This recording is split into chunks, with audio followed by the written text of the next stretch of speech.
After World War II, Australia's migration policy was based on the concept of repopulating the nation after the losses from conflict. Populate or perish was the idea that Australia would be easily invaded if it didn't have a big enough population to defend its shores.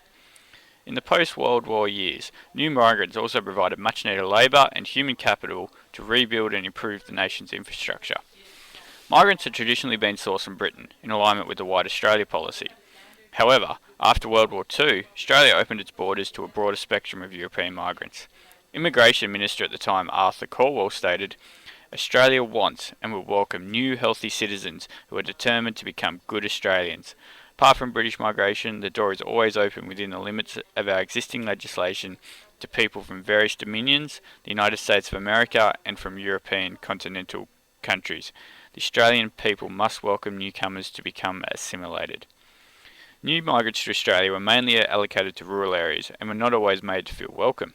Differences often attracted attention and ridicule. Even someone wanting a different type of sandwich could be so strange that it featured in a local newspaper story. Many migrants readily accepted the idea of assimilation, though they were not always aware of the costs in terms of loss of their own culture, their language, and other traditional aspects of their life, such as food, music, and clothing. A popular form of migrant to Australia after World War II was the child migrant. The Australian government aimed to seek out 50,000 British and European child migrants in the first 3 post-war years.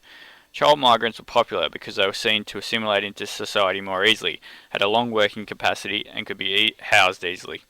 Children, once they arrived in Australia, were institutionalised and placed in the care of charitable agencies or Christian religious orders. Many of the child migrants were abused by agencies whose care they were under and found Australia to be a different place to the one they had been promised. One British migrant describes how Australia was sold to him. "I'd been at the new home for less than a year when we heard on the British Home Service for schools about migrants being wanted to help populate Australia, a place I hadn't heard of before. One day, an official in the form of a Christian brother talked to us of the wonders of Australia, where there was plenty of food and sunshine. We could go horse riding and be taught new skills like shearing sheep and driving tractors, all being done after school and at weekends." In 2009, Prime Minister Kevin Rudd apologised to child migrants who were abused in the post-war years by the institutions charged with being their caretakers. The apology Created using Powtoon.